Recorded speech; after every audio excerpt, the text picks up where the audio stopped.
Keris kok takut? Sama kembang takut? Bakar dupa kemenyan takut? Pakai belangkon iket malu? Kan kebudayaan kita nggak kurang tanah suci. Leluhur kita udah wariskan tanah suci. Biaya wisata religi terjangkau. Orang-orang mah mau ke tanah sucinya kudu bayar puluhan juta. Kadang sampai antri. Kita mah modal sejuta udah bolak-balik. Minimal umroh ke Pringgondani, Gunung Lawu, Candi Cetho, Candi Sukuh, Candi Borobudur. Tanah suci para leluhur. Bismillahirrahmanirrahim. Assalamualaikum warahmatullahi wabarakatuh. Teman-teman semua, jumpa lagi dengan saya di channel YouTube Maisha Al-Fatih. Agama kita, teman-teman, disindir lagi, teman-teman. Disindir lagi. Video tadi jelas sekali adalah tujuannya untuk menyindir agama kita. Ini bukan untuk kesekian kalinya. Sudah sering, teman-teman. Sudah sering agama kita Islam disindir oleh agama lain. Bahkan ada yang terang-terangan berani menghujat agama kita. Mencaci maki Nabi kita, Nabi Muhammad SAW. Menghina Al-Quran. Melecehkan syariat di dalam agama kita. Dilakukan oleh orang-orang yang berada di agama lain. Entah apa tujuannya, teman-teman. Dengan cara melakukan black campaign seperti ini, teman-teman. Seperti yang dilakukan oleh Saifuddin Ibrahim, seorang murtadin. Dan kemarin juga sudah kita bahas, seorang murtadin asal Aceh juga menghina agama kita Islam. Nah, sekarang, teman-teman, muncul lagi orang-orang dari agama seberang, teman-teman, menyindir agama kita. Coba kita saksikan videonya. Keris kok takut? Sama kembang takut? Bakar dupa kemenyan takut? Pakai belangkon iket malu? Kita jawab ya, sobatku semua. Katanya punya keris takut. Orang Islam tidak takut punya keris, teman-teman. Katanya punya keris takut, punya senjata pusaka takut, dengan kembang takut, dengan kemenyan takut. Kalau tidak paham syariat di dalam agama kita, jangan asal bicara saja. Agama kita Islam, teman-teman, tidak melarang kita punya senjata, punya tradisi, kebudayaan, asalkan jangan bertentangan dengan syariat agama kita. Ini yang saya miliki. Yang pertama, teman-teman, ini adalah rencong Aceh. Ini senjata tradisional, punya nilai sejarah dan punya adat istiadat khas Aceh, teman-teman. Dihadiahkan oleh teman saya kepada saya, teman-teman. Apakah saya takut memiliki ini? Tidak. Dan saya juga punya senjata khas asli dari Minangkabau. Ini adalah karambik, teman-teman. Senjata pusaka Minangkabau. Khusus untuk silat harimau. Nah, ini dia, karambik. Ada satu lagi, yang jantannya. Ini yang betina, ini yang jantan. Nih.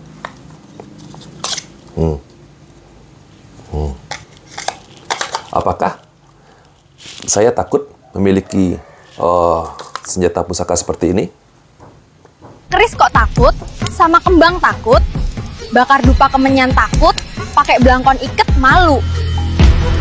Mereka sengaja, teman-teman, membuat citra buruk kepada agama kita Islam, seolah-olah agama kita melarang memiliki keris. Seolah-olah agama kita melarang memiliki senjata pusaka, keris, kujang, karambik, rencong, dan segala macamnya. Padahal bukan itu yang dimaksudkan di dalam agama kita. Di dalam agama kita, kita dilarang memuja-muja senjata pusaka tersebut. Meyakini adanya khodam di dalam senjata tersebut, kesaktian, dilakukan ritual-ritual khusus untuk senjata tersebut, diasapin dengan kemenyan, disembahyangkan, dikasih bunga 7 rupa, dikasih makan. Agama kita Islam ini sangat realistis. Silahkan, boleh punya keris, asalkan jangan ada kesyirikan di dalamnya. Kalau hanya untuk koleksi, mengenang jasa pahlawan kita yang telah gugur yang menggunakan keris, atau mengagumi tentang keindahan motifnya, dari nilai sejarahnya, itu sah-sah saja. Silahkan. Silahkan memiliki senjata-senjata sejarah, senjata pusaka, senjata tradisional. Tidak ada larangannya. Begitu juga dengan kembang. Siapa yang takut dengan kembang, dengan bunga? Yang dilarang di dalam agama kita Islam, jangan melakukan ritual kembang yang bertentangan dengan syariat agama kita. Selama ini kan kita tahu, teman-teman. Ada yang ritual mandi kembang 7 rupa, dengan tujuan buka aura, tujuan supaya dapat pengasihan dan segala macamnya. Itu semua adalah unsur kesyirikan. Apalagi yang dia katakan memiliki belangkon.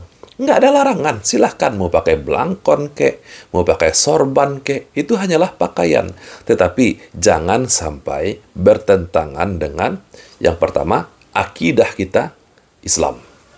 Jangan bertentangan dengan akidah, dengan nilai-nilai akidah, dengan ritual. Jangan sampai bertentangan dengan ajaran agama kita Islam. Jadi kita tidak melarang. Agama kita tidak melarang hal-hal demikian. Jadi orang ini sengaja memplesetkannya, teman-teman. Bakar dupa kemenyan takut. Bakar kemenyan, kalau tujuannya untuk wangi-wangian, ya sah-sah saja. Di Arab sana, sudah menjadi kebudayaan oleh orang-orang Arab membakar bukhur atau gaharu. Tapi tujuannya untuk wangi-wangian. Sah-sah saja, nggak ada masalah. Yang dilarang di dalam agama kita, kemenyan, asap kemenyan, diyakini wangi-wangiannya ini bisa mengantarkan doa kepada para dewa. Atau dalam ritual-ritual tertentu. Itu yang dilarang. Seperti ritual sesajian, memberikan sesajian kepada jin, penunggu batu besar, penunggu gunung, penunggu danau, penunggu pohon besar, dibakar kemenyan, diasapin dengan kemenyan, kembang 7 rupa, disembelihkan hewan korban untuk penunggu pohon besar, batu besar. Ini yang dilarang. Agama kita ini realistis, teman-teman. Kalau hanya sekitar untuk wangi-wangian, ya sah-sah saja, nggak ada masalah. Kebudayaan kita nggak kurang tanah suci.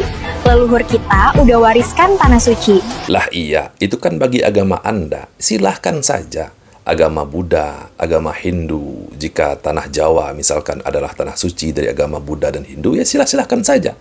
Kalau Anda meyakini seperti itu, kita tidak akan ganggu ketika kalian pergi beribadah ke Candi Borobudur, ke Candi Prambanan, ke Gunung Lawu. Kita nggak masalah kalau itu adalah ritual ibadah kalian. Tapi jangan sindir. Lebih baik loh tanah suci di daerah kita, di negeri kita daripada tanah sucinya orang-orang Arab. Kan itu yang kalian maksud, yang kalian ingin sampaikan dengan kalimat-kalimat sindiran. Ya itu sah-sah saja kalau bagi agama kalian. Tapi bagi agama kita, tanah suci itu ya jelas. Biaya wisata religi terjangkau, orang-orang mah mau ke tanah sucinya kudu bayar puluhan juta. Kadang sampai antri. Kita mah modal sejuta udah bolak-balik. Sekarang malah membandingkan biayanya. Kalau 1 juta saja sudah bisa bolak-balik, ngapain pergi umroh ke tanah sucinya orang-orang Islam? Bisa menghabiskan dana puluhan juta katanya. Itu yang ingin dia sampaikan, teman-teman. Malah sampai ada yang antrian puluhan tahun.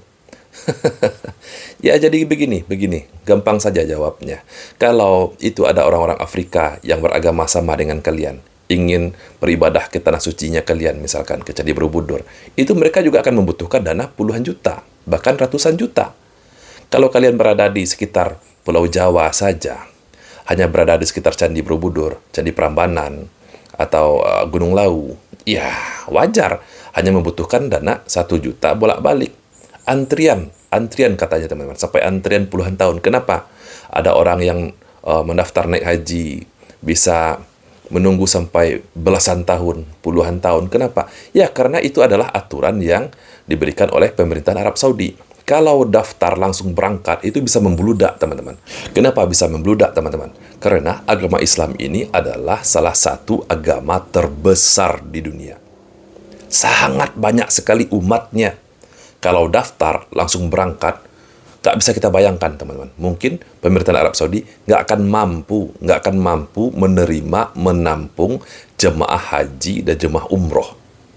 Kalau langsung diterima, makanya dibikin antriannya, teman-teman. Dibikin antriannya, ngantri. Kalau daftar sekarang, mungkin akan berangkat tahun depan, atau 10 tahun lagi. Karena untuk menghindari membludaknya ini. Karena nggak akan mampu pemerintahan Arab Saudi menerima jika daftar langsung berangkat. Bayangkan berapa banyak umat Islam yang akan berbondong-bondong untuk naik haji dan umroh. Minimal umroh ke Pringgondani, Gunung Lawu, Candi Cetho, Candi Sukuh, Candi Borobudur. Tanah suci para leluhur. Ini tujuannya apa ya? Kalau video promosi ini kalian tujukan kepada orang-orang yang sekeyakinan dengan kalian, ya sah-sah saja. Sah-sah saja, boleh. Kalian bikin video promosi seperti ini, boleh. Tapi kalau kalian tujukan kepada seagama dengan kalian. Tapi jangan sindir-sindir agama kami Islam. Jadi apa tujuannya? Hah? Untuk mengajak umat Islam untuk umroh, untuk beribadah ke tempat ibadah kalian. Di Gunung Lawu, ke Candi Prambanan. Kemana lagi? Ke Borobudur. Hah? Jangan datang ke Makkah. Jangan datang ke tanah sucinya orang Islam. Karena biayanya mahal. Karena antriannya lama. Mending datang ke tempat kami. Biayanya murah. Hanya 1 juta. Bisa pulang pergi. Kalau diajak orang Islam, ya mustahil orang Islam akan pergi beribadah ke tempat kalian. Pahami itu. Tapi kalau ingin menyindir agama kami, kalian salah. Kalian sudah bisa menodai toleransi antar umat beragama.